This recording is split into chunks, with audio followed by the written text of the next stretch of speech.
Shëndetje gjithëve. Sot kemi vendosur të trajtojmë një vepër tjetër arkitektonike, The Glass House nga Philip Johnson, një shtëpi që u bë peizazh kur flasim për arkitekturën moderne amerikane të shekullit 20. Disa ndërtesa janë më shumë se thjesht objekte arkitektonike. Ato bëjnë simbolit të një epoke. Një prej tyre është Glass House, projektuar nga arkitekti amerikan Philip Johnson dhe përfunduar në vitin 1949 në New Canaan, Connecticut.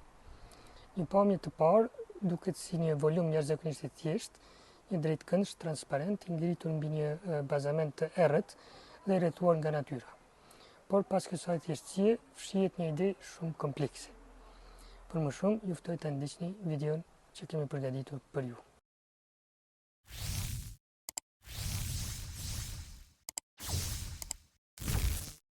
Konteksti historik. Philip Johnson ishte një nga figurat më të rëndësishme dhe njëkohësisht më të diskutueshme të arkitekturës amerikane të shekullit 20. Ai studioi në Harvard dhe gjatë viteve 1930 u bë një nga figurat që ndihmuan në prezantimin dhe promovimin e arkitekturës moderne evropiane në Shtetet e Bashkuara. Në vitin 1932, Johnson, së bashku me Henry Russell Hitchcock, organizoi ekspozitën e famshme Modern Architecture International Exhibition në Muzeun e Artit Modern në New York. Kjo ekspozitë kontribuoi shumë në përhapjen e asaj që më vonë do të quhej International Style.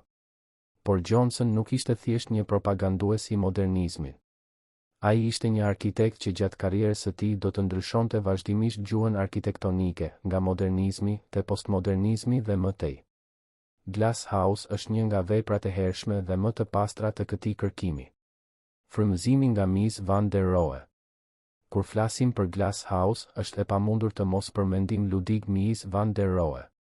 Johnson e njihte shumë mirë punën e Miesit dhe ishte i impresionuar veçanërisht nga Farnsworth House, e cila ishte projektuar në të njëjtën periudhë. Mies dhe Johnson madje kishin diskutuar idenë e një shtëpie prej xhami. Por këtu është e rëndësishme të kuptojmë diçka.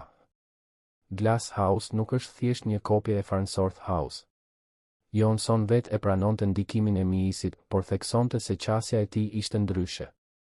Nëse Farnsworth House është një manifest i pastërtisë strukturore dhe i marrëdhënies minimale midis njeriut dhe natyrës, Glass House është më shumë një kompozim skenografik.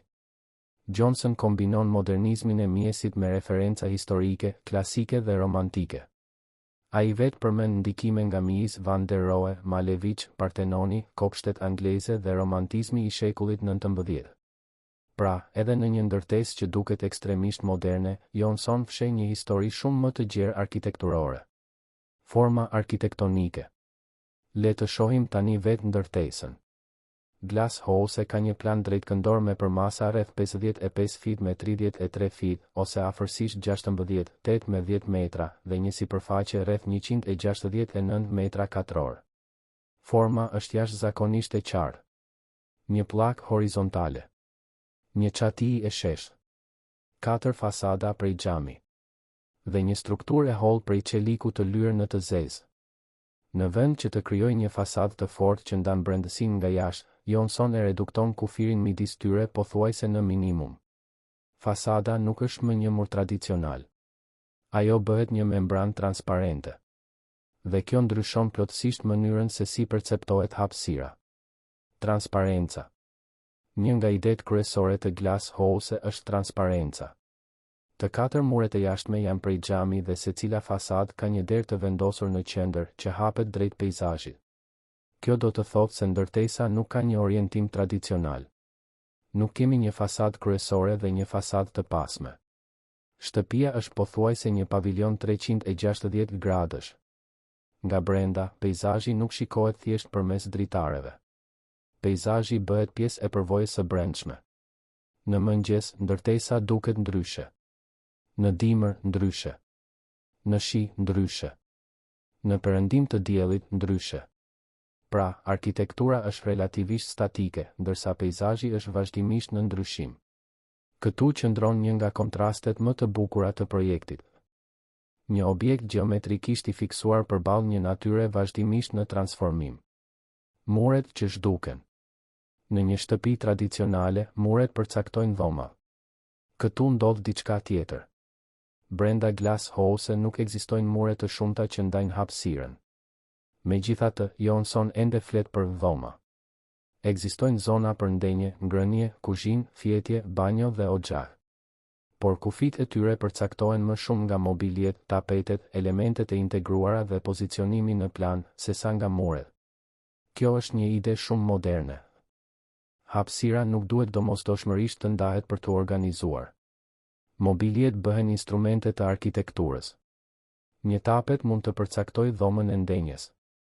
Një grup mobiljesh mund të krijojë një zonë.